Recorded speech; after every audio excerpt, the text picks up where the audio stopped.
good on the stream, Paris? Yeah, we're just checking the sound now. Okay, cool. Do you want me to say something in the mic? No, we'll hear. Okay. She's just gonna say.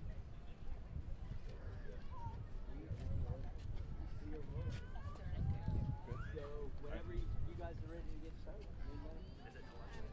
It's 10:54, but since we have everybody.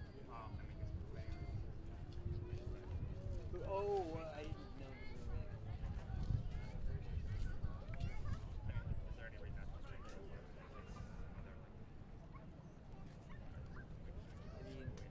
yeah, I mean, there's a big crowd started. They can always punch in, and I'm going to be obviously off camera, so I will work on collecting. Okay. Yes, please. The mic is ready to go. Let's just see if I need to call. Test.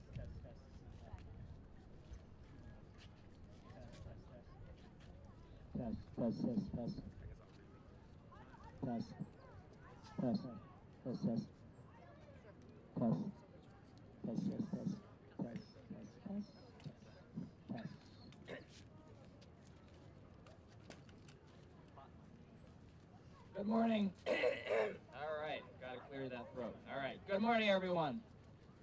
Thank you all so much for coming and joining us right here in front of the White House. We are the Bring Our Families Home campaign. Our campaign launched 1 year ago right here in front of the White House because we realized that although our loved ones are wrongfully detained and held hostage abroad in different countries, including China, including Iran, Russia, Syria, the United Arab Emirates, and Venezuela, our voices are stronger together. We are gathered here in front of Lafayette Park because we have two simple asks of our president, President Biden. Although each case has its own idiosyncrasies, we all need the same thing: for President Biden to meet with us and to use all tools to bring them home.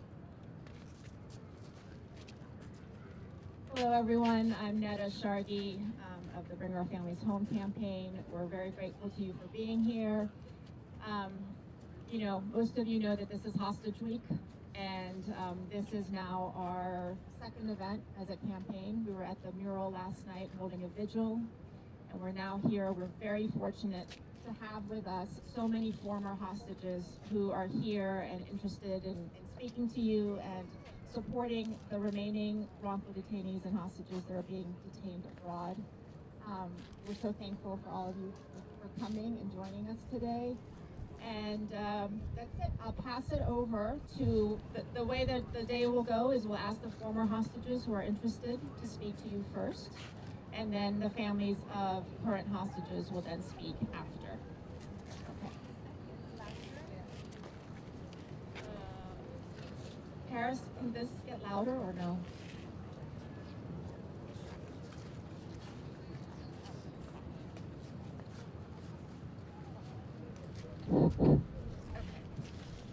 Zambrano family, would you be willing to come and say a few words? Yep. Can my family come up here? Of course. Someone for the flag. Okay, good. Hi, everybody. Loud, Alexandra.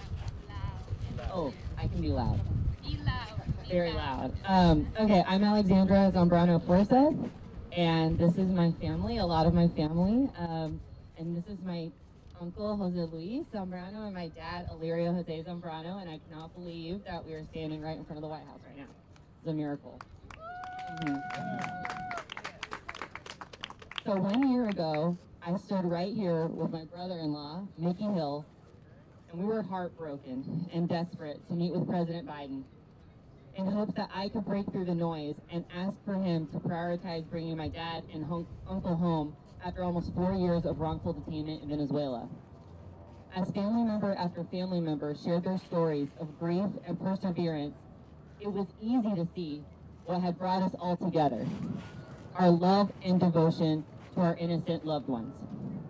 Just regular people from different walks of life stood here humbly asking for the seemingly impossible because we didn't see any other choice. And for many of us, after years of trying more sophisticated advocacy strategies, we knew something different was needed to move the needle on our cases. I may not have met with the president, and our campaign letters to him may have been ignored, but I'm certain that joining together with the other families significantly shifted the national discourse regarding hostages and wrongful detainees. As proof, my dad, Alirio Jose Zambrano, and my uncle, Jose Luis Zambrano, now stand next to me as free Americans because this administration chose to do the right thing and bring them home. Because of this campaign, our fellow citizens now say, bring them home. Our legislative representatives are joining together across the aisle to introduce bills to bring them home. By securing support for families, raising awareness by codifying our flag, and closing gaps in existing policy to enable quicker case resolution. I want to thank the families around me, our public supporters, and especially the media that have stood by our side and amplified our voices when no one seemed to hear us. It is because of all of you and President Biden's decision to have the moral courage to bring my family home that I stand here with my dad and uncle. President Biden, I ask you directly today, on behalf of all families still going through this nightmare, please meet with them. Please hear their stories and the obstacles they are facing with our government on the path to free their loved ones. It is the right thing to do, and it's time to build off many successes of the past year and finish the job for so many innocent Americans abroad. Thank you.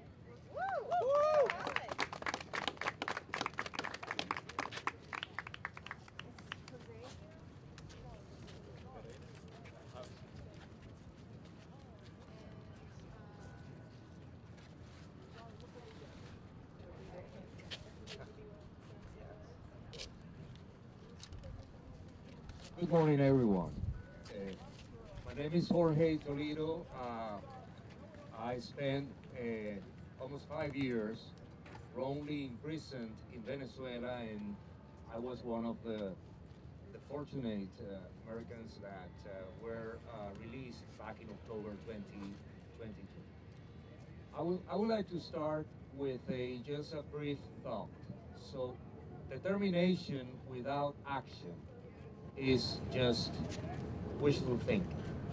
So it's a combination of determination and action that is going to bring happiness to my brothers and sisters that are still imprisoned in all over the world, and all these families that have been fighting and working intensively to bring back their loved ones. We're here to support. We're here to share our thoughts, our experience back in our captivity with my brothers here that were part of my group down there. And just saying that we need to prioritize life. That means that, you know, besides any human affairs such as politics, we need to bring people home, our people. And then as a society, we can, you know, approach this global issue called hostage diplomacy, which is, in my consideration, and I think in all definitions, specifically the one in the Statute of Rome, a crime against humanity. We need to respond in a bold fashion against this. But in the short term, it's a matter of prioritized life besides or in front of any other human affair, such as politics. I want to thank President Biden for making the right decision and putting aside these affairs that I was talking about and bring me and the rest of the guys home back in October. But I also would like to kindly ask President Biden to listen to these families and talk to them. And listen to them, listen to their pain, their perspective on this global issue as is global diplomacy. I want to thank also the media, because the media was fundamental for our release. All over the 5 years that we spent down in a dungeon in Venezuela, the involvement of media was fundamental to achieve these results. So I would like to thank you from the bottom of my heart to all the members of the media. And thank you very much for coming here and support us. Thank you. Good morning. Ferreira? Good morning, everybody. My name is Jose Pereira. I'm one of the Seco Six. As Jorge was saying, we were like almost 5 years in a dungeon in Venezuela.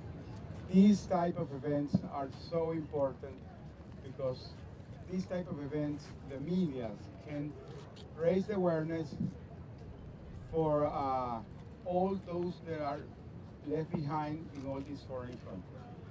I want to say three things that I think they are very important here. The first of it is that this has become a national security issue. The way this is being handled in foreign countries that are taking U.S. Americans are targeted.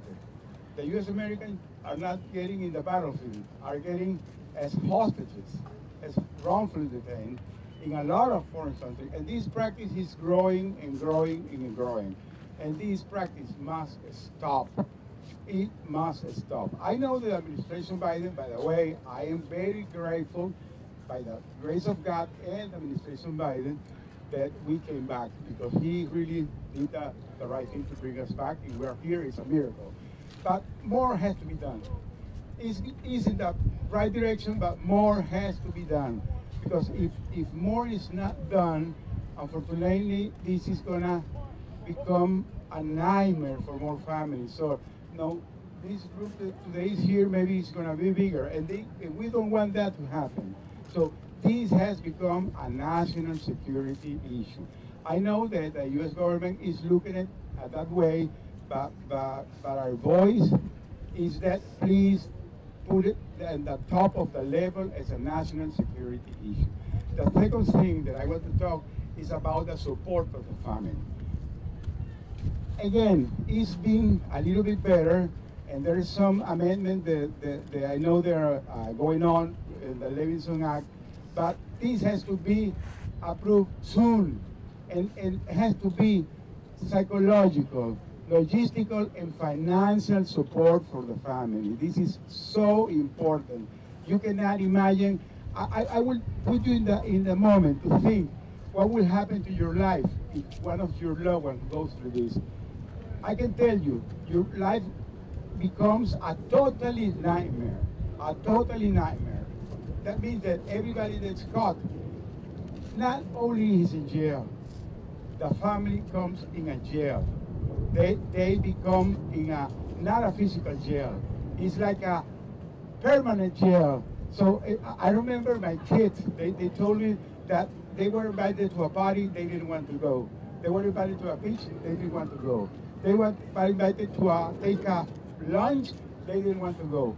My wife that is here was invited to a movie, that we love the movies, she didn't want to go. Because they feel guilty, but we were there. So this is something that has to stop. And the families not only deserve that, logistical. Every time they had to come here to DC or go to wherever or seek the media, it's so important that your attention. But this has to be something more supported from the government. The foundation are doing so great. I can tell you, the Center Richardson, the Foley Foundation, the Hostel USA, Hospital Aid Worldwide. There are a lot of foundations doing a lot. When I say a lot, it's a lot. But they have to do more because they have to be asking for donations. They have to be doing rallies and stuff to get donations. So why the government doesn't do more? The people deserve it. And when you come back, I heard one of the guys 2 days ago that he was telling me that when he come back, he felt that he was better there than here because his life here was a nightmare. So that support is needed. And the third thing that I want to say here is the government has to have the moral courage to step aside and leave the politics. This is not a politics. These are real people. These are people that deserve to come back. So my point here is all the government, all the senators, all the congressmen had to leave beside the politics and had to do right thing and had to use all the tools available and bring the people back home. All these people deserve it. I am a proof that we came back and my family is enjoying it. I have Neda right here. She's a champion. She has done, I don't know why you had to do else to bring him out. So why the people had to do that? So the other thing is the support of the media. It's so important that your support. So please keep doing it. Keep raising the awareness. Keep helping the families. I'm proud to be part of this family. I always say this is a family that you never wanted to be, but at the end you became it. But I'm proud to be. I'm so proud to be part of this family because now we are together. We share things. We share stories, and I always are telling them that never lose hope, never give up, and never lose the faith because it happens. The miracles happen, and God never leaves you down.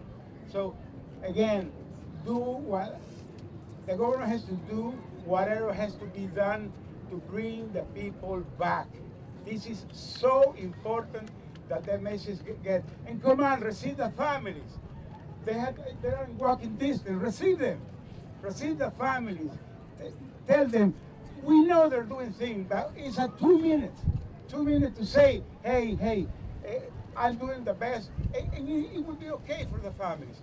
This event, this 2 days, 3 days event, there is a marathon, a hostel week, has been so infused of energy, right? At the same time, pain, because we have been hearing stories of pain. But it's an energy because the family are together and they're doing the right thing. They're still together, they're doing things together, it's only one voice. Well, this is part of my message. I want to repeat the 3 points. National security issue, support to the family, and leave beside the politics and do the right thing and bring the family. Thank you very much. All right, and next up is Joey Reed, Paula Reed, the Reed family. All right, hi, for those of y'all who don't know me, I'm Paula Reed. I'm Trevor Reed's mom. Trevor was freed last year on April 27th.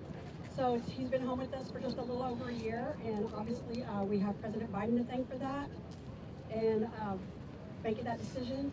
But also we wanted to thank everyone who helped support us and everything, and the media especially, because y'all helped carry the story out there.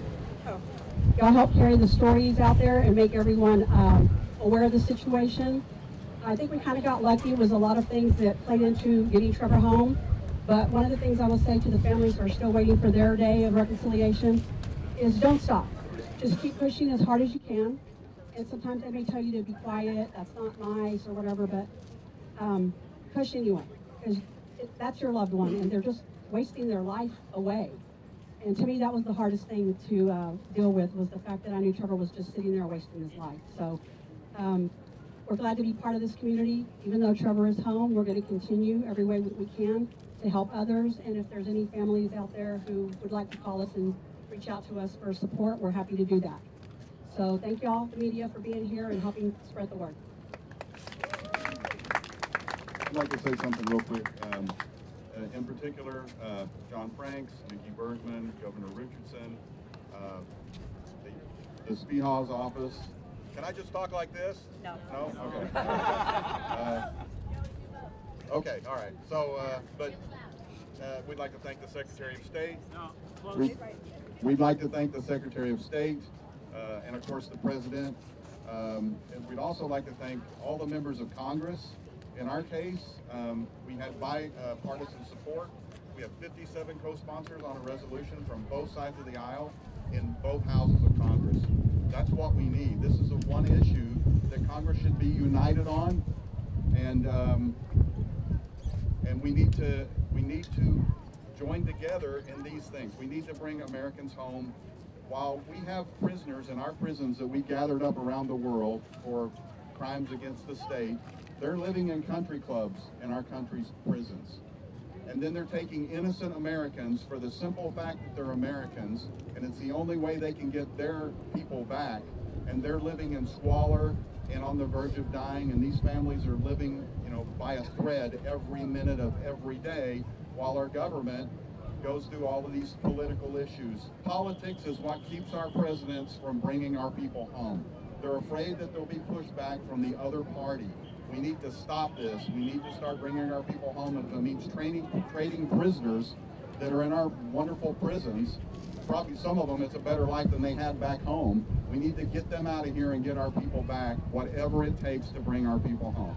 But we want to thank President Biden, and he needs to meet with these families, and at the very least, call them. When he called us, it meant everything to us. I mean, it gave us a complete new perspective and ability to hang in there until he brought our son home. And he's doing a great job. He's brought a lot of Americans home, and we want him to quadruple that. We want him to bring as many people home as he can as soon as possible. Thank you.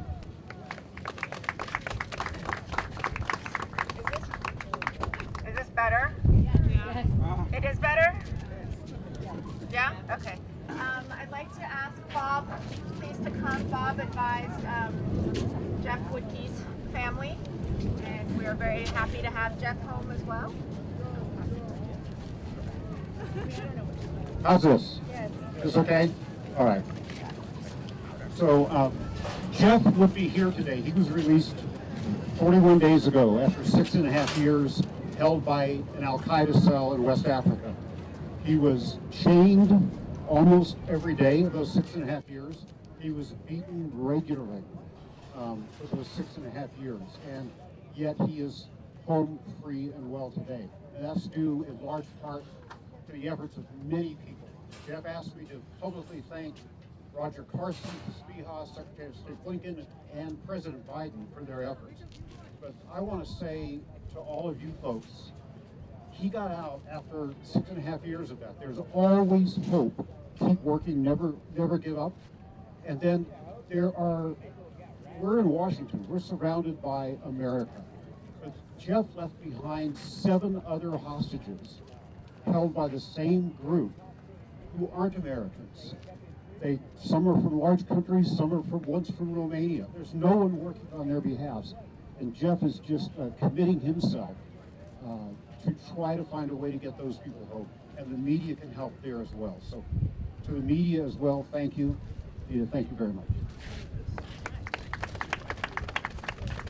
All right, and finally from the former hostages, we're going to introduce Trudy to speak on behalf of Matthew Heaton.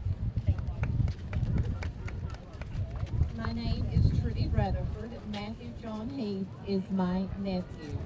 Matthew was wrongfully detained under horrible conditions by the Maduro regime in Venezuela for more than 2 years. We are lucky. Through efforts of our government and numerous others, Matthew is home and safe. But look around you. Other families here today are not so lucky. Their family members continue to be wrongfully detained, held hostage, generally under brutal conditions by the foreign governments and actors. They have been reduced to simple, inhuman bargaining chips for the purpose of extracting concessions of various kinds from our U.S. government. While it is true that we have seen a good number of American hostages and wrongful detainees brought home through the efforts of our government and assisting parties, that is not enough. So long as even one American is held hostage or wrongfully detained by a rogue element of our global community, that is one too many. As was done for Matthew and others, I would encourage our government to do the right thing and act swiftly, decisively, and with all tools available to bring Americans home from wherever they are being unjustly held. President Biden, ultimately, the recovery of our fellow Americans rests in your hands. By deploying the governmental resources available to you to bring our people home, I would additionally encourage you to talk to each and every hostage and wrongful detainee family. Why each one? Because each case and each family is different. But more importantly, you need to demonstrate that all detained individuals and their families are important and deserving of your attention. We all understand that some situations are difficult, but Theodore Roosevelt said, "Nothing in the world is worth having or worth doing unless it means effort, pain, difficulty." Mr. President, feel the pain, work past the difficulties, put in the effort, and continue to bring our people home. Thank you.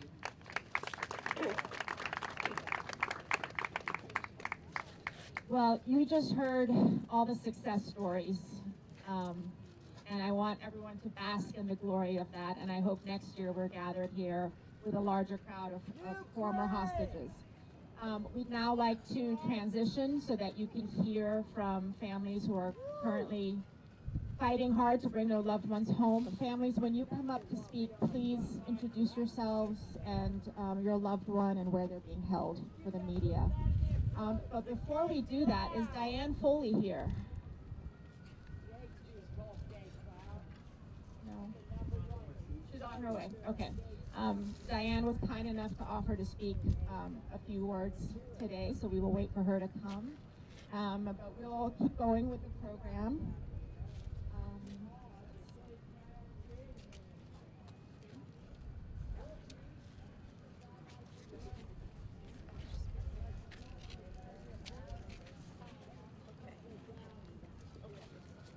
My name is Aida Dader. I'm Zach Shaheen. Hello? Yes. Okay. My name is Aida Dader. I'm Zach Shaheen's sister-in-law. To my right is Zach Shaheen's wife and his son Rami and Rami's fiancée Lucia. Next to him. Zach, as you see on the sign, is the longest-serving prisoner American citizen overseas. And guess what? In an allied country, the United Arab Emirates. Is this the reason he's there? Yes. We tried all possible ways. We have the United Nations ruling from Geneva, Switzerland, that he is wrongfully detained, that he has been kidnapped, tortured, and wrongfully imprisoned. He was kidnapped twice. Once in Sana'a in Yemen, as he was boarding a flight to the United States. The UAE government officials, together with Emirates Airlines, put him there on the flight, wrongfully, in a different flight, just 30 minutes before his flight, and kidnapped him back to Dubai without any extradition papers. It's all documented in the United Nations, and we've got it back, and we've got it electronically as well as in hard copy, all documented, 17 pages from the United Nations. And guess what?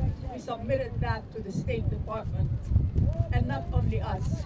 I have to thank Senator Ted Cruz. He sent a very tough letter of support to the State Department directly, asking them to help release Zach. We also had the support of Mickey Bergman and Governor Richardson's group. We also had some U.S. representatives from Texas because Zach is a resident of Houston. I know that Governor Abbott as well tried to help him. There were, the representatives were Fallon, Weber, and Mills. All wrote letters to the State Department. And guess what? The State Department are deaf. Deaf, deaf. They did nothing. Especially that we told them he's a sick man, and we got reports from the Dubai hospital. He has been there for the last 4 months. They're leaving him to die. We don't want letters of sympathy when he dies. We don't want him in a box. We want him back here to be treated in the U.S. He's got all sorts of diseases, heart, pulmonary, endocrinology, digestive, you name it. He was a very healthy 43-year-old man, and they just arrested him in a meeting without any introduction. And you may have lots of questions. We can answer to that. What was his charge? He did not kill anybody. He was a great, successful CEO. He worked for PepsiCo in the US, and they sent him to Dubai. Then he was hunted for a real estate company, which he ran very professionally. And guess what? They said that he embezzled or forged documents. The big 4 auditing firms had very clean statements at the end of every year he was there. There was no disclosure, no provisions, no notes, all clean, signed off by those big 4. So were these big 4 auditing firms wrong? Or did they conspire with Zach to issue false statements? Or was the Dubai court wrong? You judge. All this is documented in the UN report, 17 pages, detailed, and we have an executive summary in 1 page. And still, we contact the State Department over and over. We submitted the 11th submission so that he is wrongfully detained.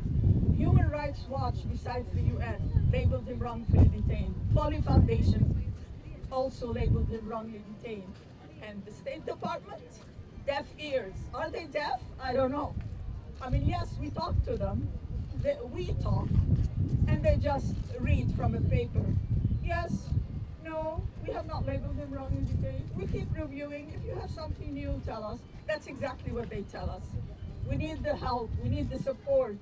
I mean, what else can we do? We joined this group hoping that our voices will be heard. But you know what? The government doesn't hear our voices. We need the media. I mean, somebody else said so. The key is the media. Please let our voice be heard. We don't want our loved one coming in a box and he's really sick.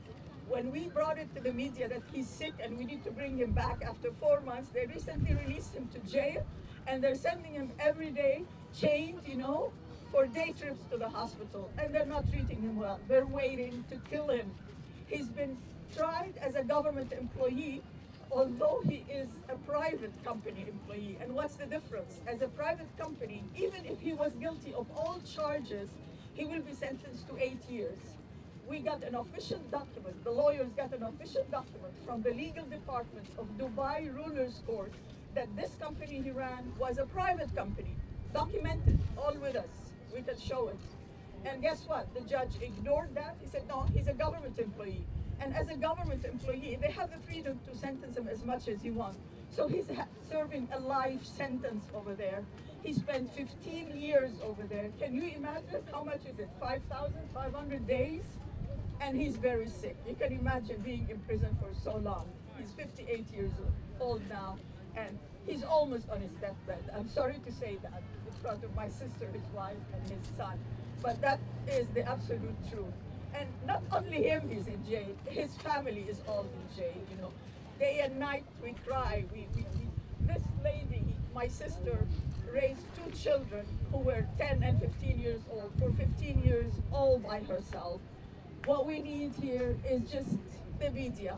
We're begging for the media to bring our voice to the White House. President Biden, we're appealing to him. Secretary Blinken, why is the State Department silent? What can we do to bring him home before he dies? Because he is on his deathbed. He's honestly on his deathbed. We're not just saying it, and we have reports from their own hospital like that. We are appealing as well to the President of the UAE, His Royal Highness Sheikh Mohammed bin Zayed Al Nahyan. We know he's an honorable man. He probably hasn't heard of the injustice that's being done. We're also appealing to the Vice President and Prime Minister of the UAE, ruler of Dubai, Sheikh Mohammed bin Rashid Al Maktoum. I personally went to the UAE embassy. They wouldn't let me in. I waited outside for hours and submitted a mercy letter that our man is dying. Do something about it. We never heard back. We submitted dozens of mercy letters probably over the years through the State Department. We never even heard back apologies or what response from the UAE. What is going on? If he was in another country, which is an enemy to us, the United Nations will be considered by the State Department. But because Dubai and the UAE in general is an ally, they give a deaf ear. They're doing some trade contracts. They prefer to do business rather than save an American life. What else can we say? I mean, did I tell my story? Yeah. Thank you. Oh, thank you. And Harrison now will read a written statement on behalf of Paul Whelan's family. Hello again. I'm Harrison Lee, son of Kai Lee, wrongfully detained in China since 2016, but I'll be back up to talk for my dad. But right now I'm here because Elizabeth Whelan, sister of Paul Whelan, left behind in Russia, could not make it here today, although she's made more than her fair share of trips to D.C. And so I'm reading this statement upon her behalf. Paul Whelan has been held hostage in Russia for 4.5 years. Russia has become blatant in its use of our citizens as bargaining chips, arresting Americans on ridiculous charges and then expecting the U.S. to pay whatever price they set. It is time to confront those countries conducting hostage diplomacy head-on by in-your-face use of any leverage we have at our disposal. We must not hold back. And this must be a global action. 69 countries plus the European Union have signed Canada's Declaration Against Arbitrary Detention. Many citizens of those countries are also being wrongfully held around the world at this very minute. Each and every one of those countries must work together to coordinate any and all deterrents possible to bring hostage diplomacy to an end and to free all of our people. And now it is time for everyone, the families, the hostages, our representatives and government, not just them, but everyone, to stand up, to speak out, confront, and hold these bad actors to account. And to Russia, I say, free Paul Whelan.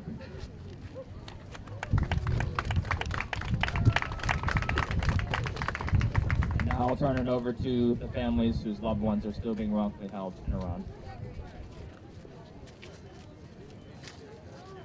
Hi, I'm Hannah Shargi. My dad, Ahmad Shargi, has been wrongfully detained in Iran for the past 5 years. I will keep it brief. We have asked for a meeting with the president for so long now that I frankly don't know how else to ask or what else to say, but please, President Biden, meet with us. We are DC residents. My dad raised us here in this beautiful city. And I think sometimes we get so caught up in the fight that we forget that these people are people. My dad is a dad, a son, an uncle, a friend, and a brother. And right now he's had that all taken away from him. Right now all he is a pawn that is being used in a game that is not his to play. So please, President Biden, bring my dad home so he is able to be my dad again. He's an innocent American. He deserves to be here, standing behind me, fighting the fight for all the families.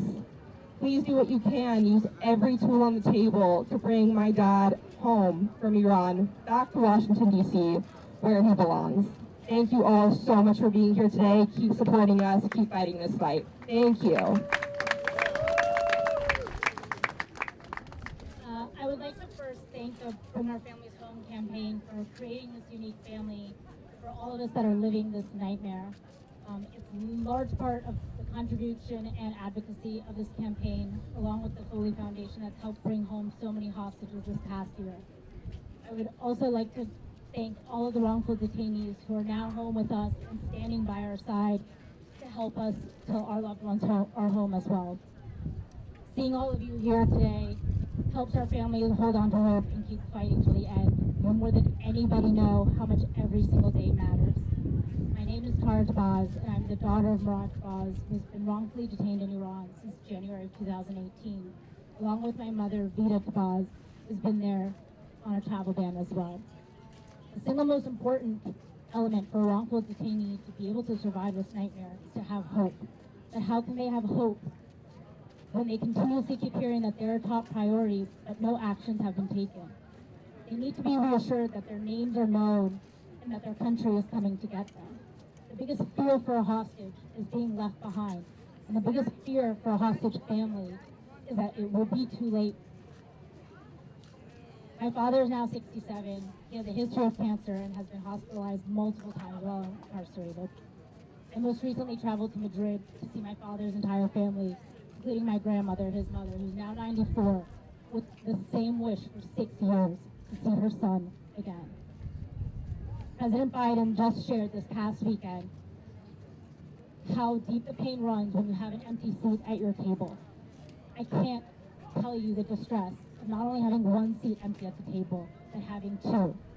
And again, for the 6th time, I will have two for Mother's Day this year.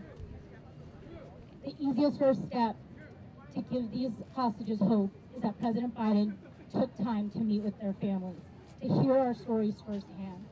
He is a man of empathy and compassion, and we have seen him have the courage to make the difficult decisions to bring hostages home. And we are hoping that he will do the same for us. His administration has a proven track record of being successful, but we hope that they do it before it's too late. I'm not a policymaker or policy expert, but what I know is that my father, Murad Tabaz, my mother, Vida Tabaz, Ahmad Shari, Siamak Namazi, who are all hostages in Iran, have been suffering for far too long. What I do know is that while they are not celebrities or associated with institutions, they're no less American, they're no less innocent, and their lives are of no less value. They equally have families behind them that are suffering day in, day out, and we need to prioritize their lives over the political optics. This is a humanitarian issue, and the longer we keep waiting, the more challenging it is and the more their lives are at risk. Our loved ones have been taken solely for holding a blue passport and for being American, and they should be afforded the protection of their country. There is nothing more American than bringing home on our own, and it is never wrong to bring an American. The members of Congress and the American people, we are pleading with you to stand with us and behind President Biden to make the decisions that are needed to bring our loved ones home. The members of the media here today, thank you from the bottom of all of our hearts, and we beg you to continue to stand with us, amplify our voices, and help bring my father, my mother, Siamak, Ahmad, as well as everybody's family members here home, and give their freedom, their life, and their liberty back. President Biden, the lives of these innocent Americans, of my parents, rest in your hands. You ultimately have the decision and the power to bring them home, and we are begging you to use those tools now before it's too late. We know you have the political courage. Yes.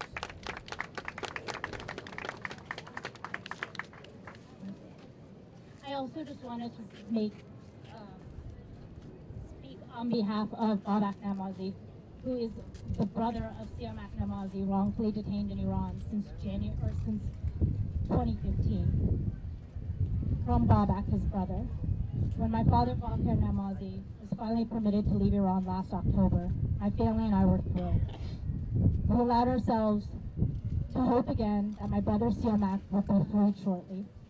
But after months of silence from President Biden and the lack of progress in freeing Ahmad, Murad, and Siamak, the hope is leading to nothing. My family is at a loss. Siamak has put his life on the line through hunger strikes in a public and brave appeal from inside of Evin prison. My 86-year-old father privately sent a letter to President Biden requesting a meeting to discuss his son's ongoing plight and his own suffering in the hands of the Iranian regime. It is inconceivable that not only have we not been granted a meeting, but that both the pleas have gone unanswered. My family, especially Siamak, is growing increasingly desperate. What will it take to finally get the president's attention to convince him to be brave enough to make the necessary decisions to bring our loved ones home?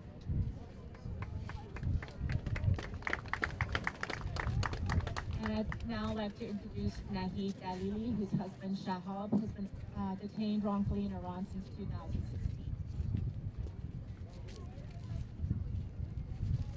Thank you. My name is Nahid Dalili, and thank you for this opportunity to talk about Shahab. Shahab is my husband. He has been detained wrongfully in Iran since April 2016, and it is now more than 7 years he is in Evin jail. Shahab is a green card holder, and his family are all citizens. When Shahab was wrongfully detained, it was 1 year after we immigrated to US, so if he was here, he was a citizen now. When President Biden and his administration are talking about the hostages in Iran, they never mention Shahab's name because he's not a citizen. But according to the Bob Levinson Act, he can have the rights of Americans, and he needs the support of U.S. government. I want to ask for help from President Biden and his administration. Do not leave Shahab behind when they are working and negotiating about the other hostages wrongfully detained in Iran. They are not only in the prison, but they are in danger too, because the situation in Iran is not stable, and always, every day, they make new decisions for the people who are wrongfully detained in prison. I want to ask all the media, please remember and name Shahab's name as a hostage in Iran, and when they say there are 3 hostages and name them, please mention them. There are more than 1, more than 3, and a family are waiting for his dad, his husband, and we need Shahab come back home. I want to ask President Biden and administration to use everything they have in their hand to bring Shahab home. Thank you.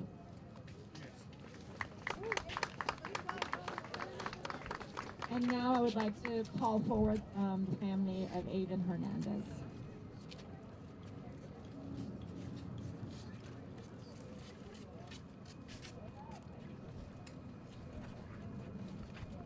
Thank you everyone for being here. My name is Henry Martinez, and I'm Avon Hernandez's brother, who's been held in Venezuela for 13 months. He is a public defender who's dedicated his life serving marginalized people. And I want to say thank you to the coalition, because without their support, I'd be abandoned. President Biden, we need you to act swiftly. We need you to hear our voice. We need you to meet with us. It's been extremely difficult for families, including mine, my mother, my father. Their mental state is dwindling. My brother's state is dwindling. As you can see it in these people's faces, the sadness that we're going through. We need you to act. Thank you. And thank you, Henry. My name is Drew Havens. I'm a friend and advocate of Avon Hernandez. Avon is a mentor to me. He helped train me as a public defender. He taught me what it means to fight for justice. And that's what we're here today for, to fight for justice and to beg the president and the administration to take the necessary action to bring Avon home. And I want to thank the former hostages and wrongful detainees who are here today with us. They've already been in the fight of their life, and they've run that marathon of getting home to the United States, and they're still here fighting with us. And that gives me so much hope that even after everything that they've been through, they're still with us outside the White House, making a collective ask and demand of the president to meet with us. We want to meet with you. We want to tell you the story of our loved ones. We want to tell you about Avon, who's been a public servant his entire life, who is deeply missed by the Los Angeles community. We need him home. President Biden, bring Avon home. Bring everybody home.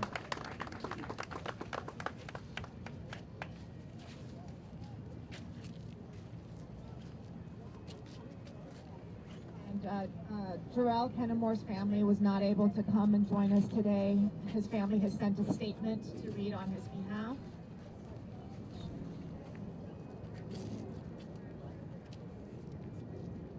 Jarrell has been wrongfully detained in Venezuela. From his family. Our family waits for Jarrell Kennemore, wrongly detained in Venezuela. But we want to thank all of you in the Bring Our Families Home campaign for all the hard work each of you do to advocate for all of our loved ones caught up in hostage diplomacy. Our hearts and prayers are with all of them waiting for release, and with all of you here today. And every day, we all share this experience in our lives together. If Jarrell's family is watching this on the live stream, we are doing everything we can to advocate for Jarrell, and you are in our hearts and prayers all the time.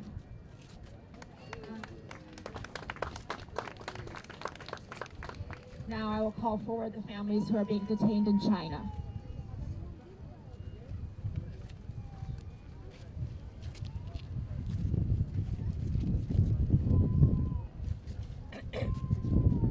Hello again.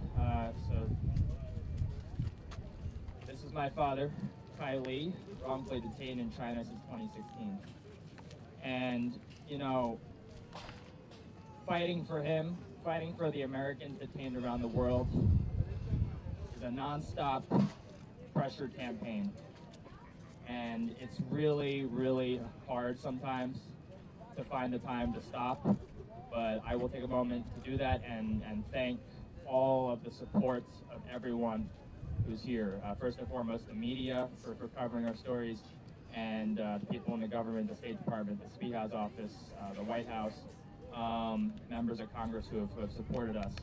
And you know, I'd like to start also in particular by reading a statement from my father's senator, Senator Schumer, who wanted to join us but could not make it to a last-minute conflict. But here's what he has to say.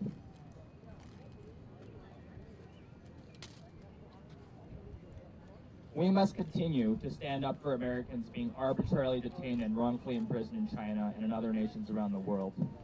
Kai Li's release must be prioritized, and every effort must be made to secure his freedom and safe return to the United States. And it is long past due for Kai Li to be reunited with his family in Long Island. Thank you.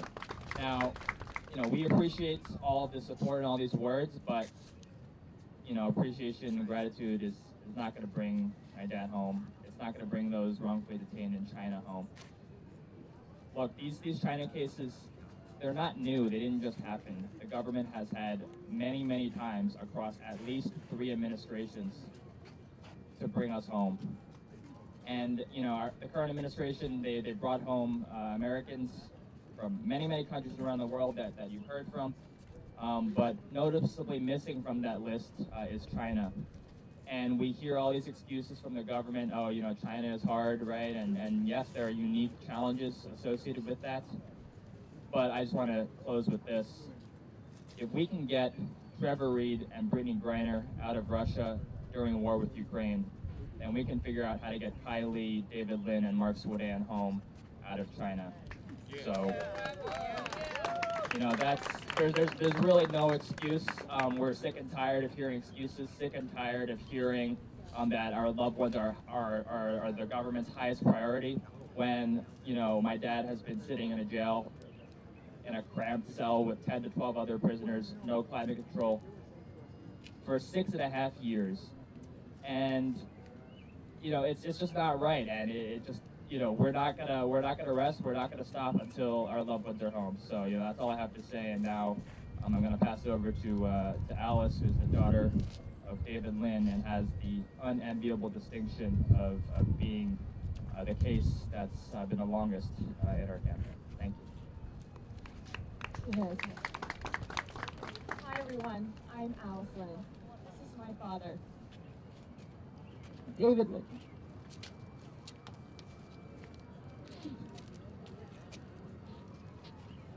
My father has been wrongfully detained in China for over 16 years. He's the longest held American overseas. He's missed so much of life already. I'm here today to tell a story so that he's not forgotten.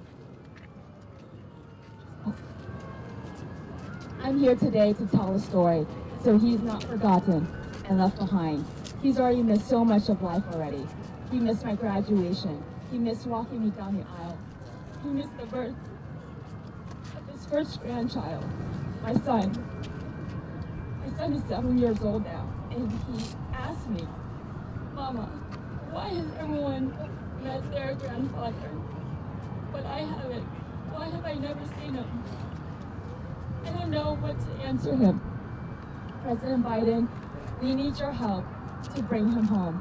Please meet with all of us and use every tool you can to bring all of our loved ones home. Thank you.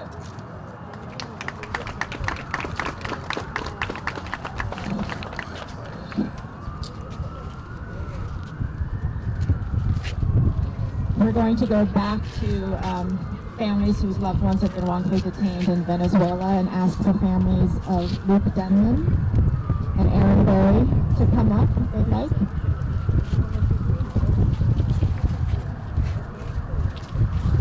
That's a miniature.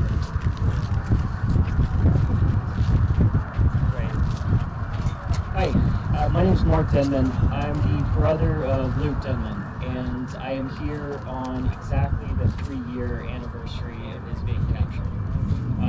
3 years ago today, at about 8 a.m., I knew something went wrong for my brother, and should I start back here? So 3 years ago today, at about 8 a.m., I was sifting through news as it came live through Twitter to try to find out if my brother was still alive, what had happened. I knew something happened in Venezuela with him, and I didn't know what. The first images I saw were of body bags piled in the back of a truck. I knew I was going to have to break this news to my parents, his parents. I did not know how I was going to do that. I needed to find out whether I needed to tell them that their son was dead or that he was captured.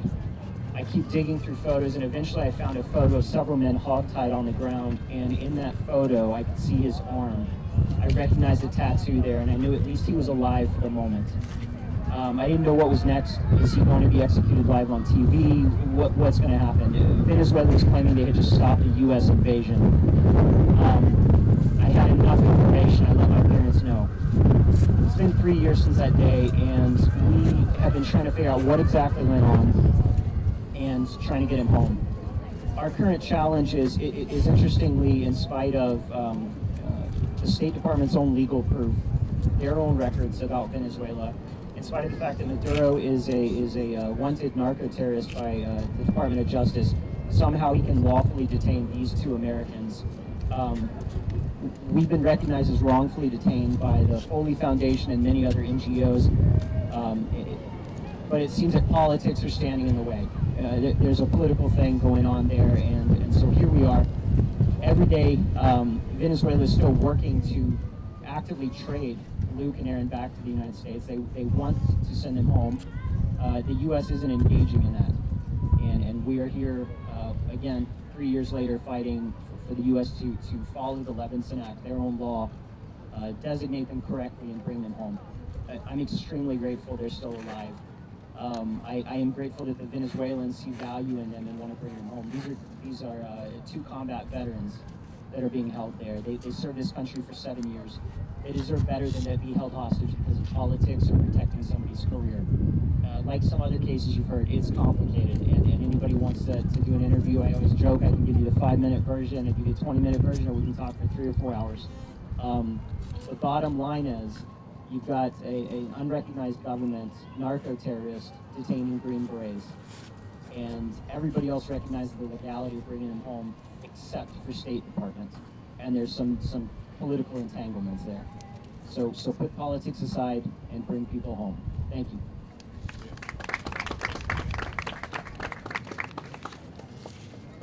Hello everyone, I'm Melanie Berry. I'm here with my children, Claire and Brian. My husband, their father, Aaron Berry, has been wrongfully detained alongside Luke Denman in Venezuela for 3 years. That's 1,095 days that are filled with worry and fear for my husband's well-being, guilt for being able to enjoy things that he cannot, and sadness for him missing so many special moments in our lives, but also frustration with our government for its unwillingness to designate Aaron and Luke as wrongfully detained, even though they meet several criteria of the Levinson Act. But there are also days filled with hope that their ordeal will end and Aaron and Luke will come home to us. I am grateful to Diane Foley and the Foley Foundation and to Mickey Bergman and the Richardson Center for their support and commitment. I'm grateful to the press for covering our stories and for amplifying our voices. Grateful to be part of the Bring Our Families Home campaign. Because being surrounded by all these wonderful people here, people that have come back, and the families that are still fighting for their loved ones to return home to them, is just so empowering and humbling at the same time. President Biden, you have shown great courage bringing many of our families back. Many families back home to their loved ones. I'm asking you today to meet our families and to see everyone here.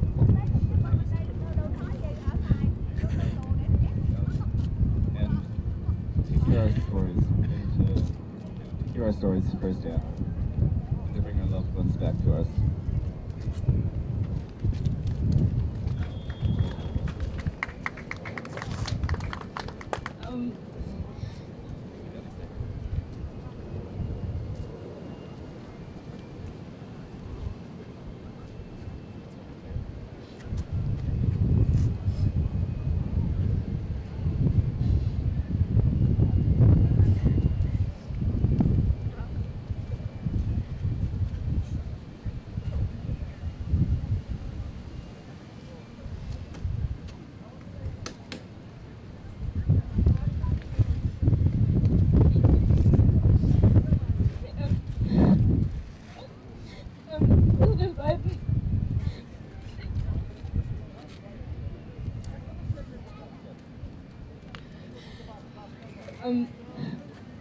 President Biden, please bring my dad home. I miss him so much, and that's all. Please just bring him back.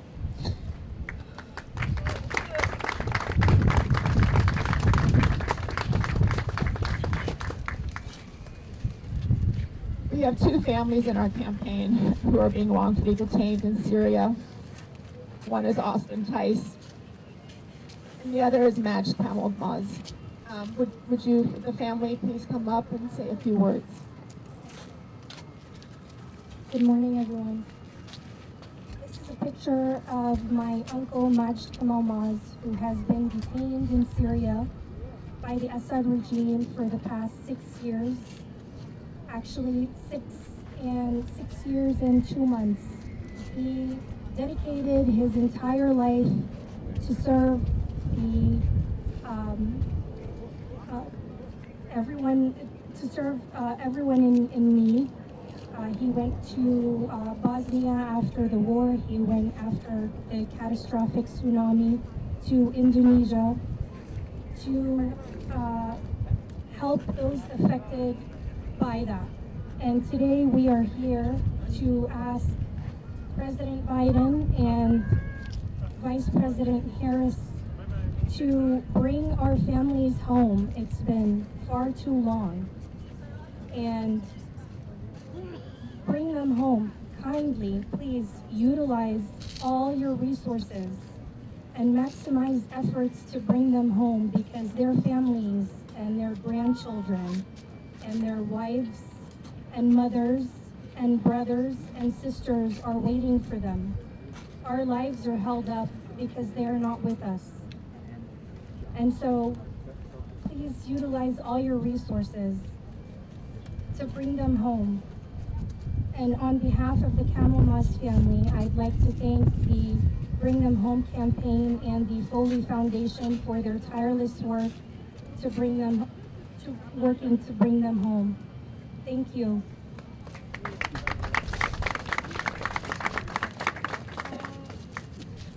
Okay, I want John Franks, by the way, and the spokesperson to Bring Our Families Home. I know the Rusesabagina family would like to say a few words. Oh, thank you. I know the Rusesabagina family would like to say a few words.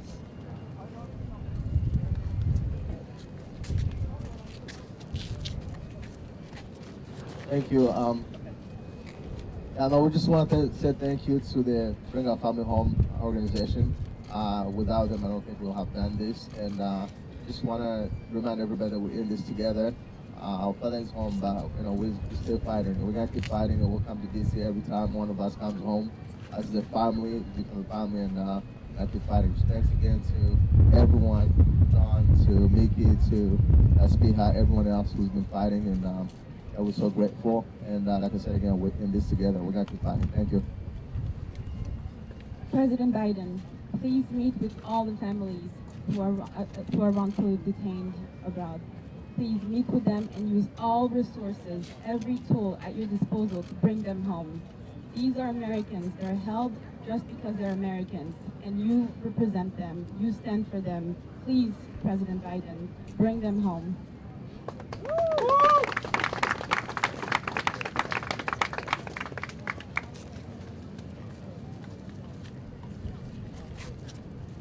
Okay. We're still waiting on our closing speaker who's going to walk in here at some point soon. But so I thought I'd say anybody from the media, anybody, any questions for us?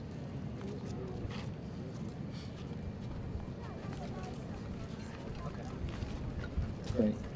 And all right, so with no questions, John Foley, Diane Foley's husband, and Father Jim Foley will say some words. Good afternoon. I am John Foley. James Foley's father. I'm James Foley's father.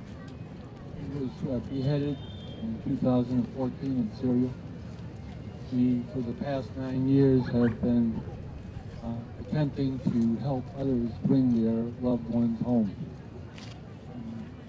Listening to all of you reminds me of the pain that we suffered, continue to suffer for all of you, and the frustration that you all feel dealing with our government.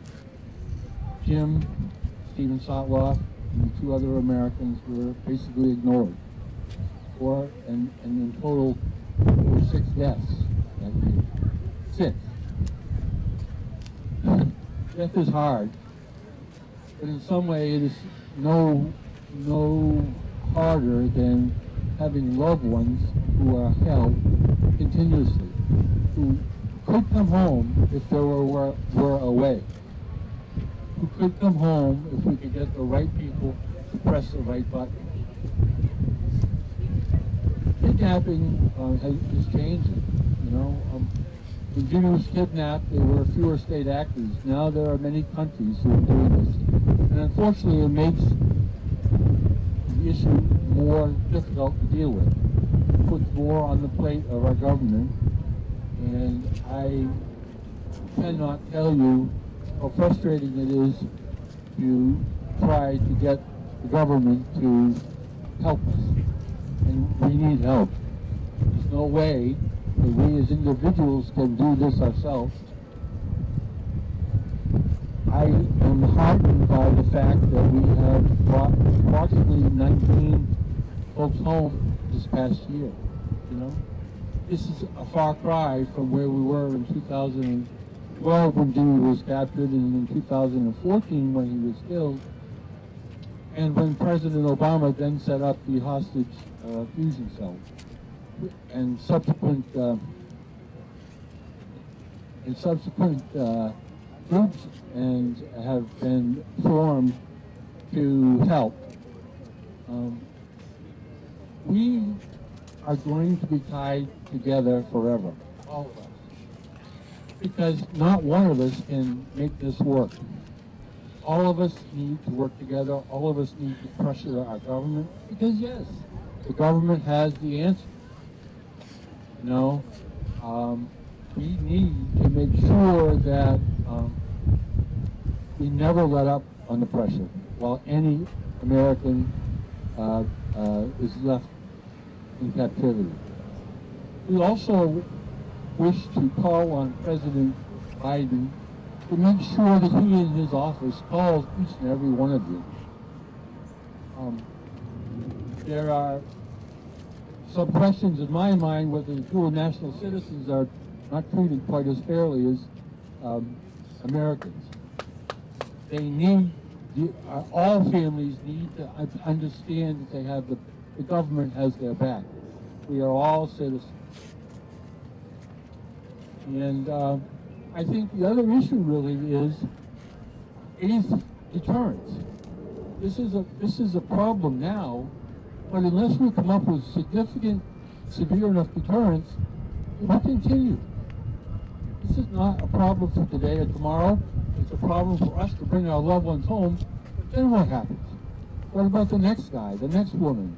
You know, we really have to have a much broader, more aggressive approach than we are demonstrating right now. And fortunately, my wife, Diane Foley, just came, and I would very much like to turn the microphone. I'm so sorry. being late. I just want to thank you all for being here. It's love that brings us together, isn't it? It's this coming together is what's going to give us strength and unity. I think of Margaret Mead, who said, never doubt the power of a small group of committed, thoughtful citizens to make a difference. As a matter of fact, that's the only thing that ever has.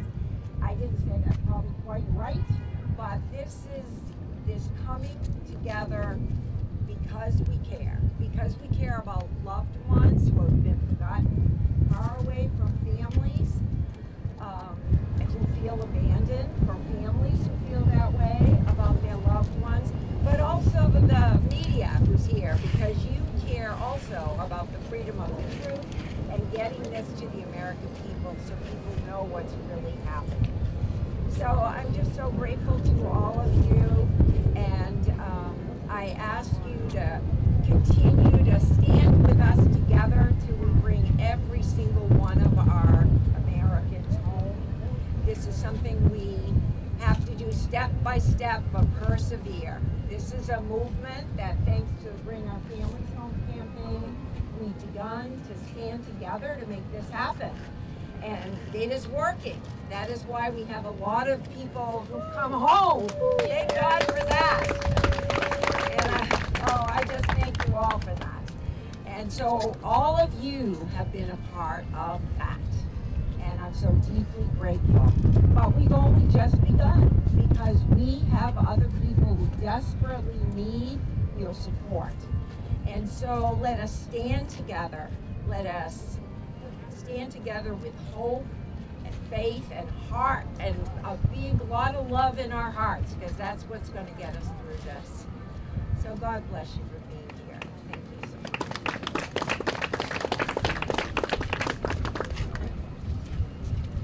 so much. So before we kind of close things out today, I'd encourage all of you to go on the perimeter of the complex. We have a digital billboard truck running around with sayings like, "POTUS, stop ignoring us, please meet with us." And as we close here today, we're all aware that statistically speaking, the government is right. Most hostages come home without a presidential meeting, right? I don't know that that's a thing to be bragging about, because they all should have had presidential meetings, but we can all do math, and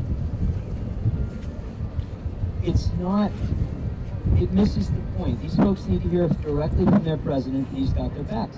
And that can't be done in speeches to the correspondents or in bulk. It needs to be done individually. So we hope very much that they hear this message, and that we don't have to, bring all these people again together to protest next year. But I really want to thank all of you in the media for coming. Thank the families. This is a very courageous display by you guys today.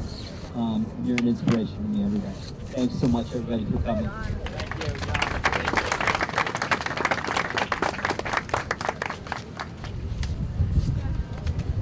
And if anybody has questions for families or whatever, please feel free to mail back, do your thing.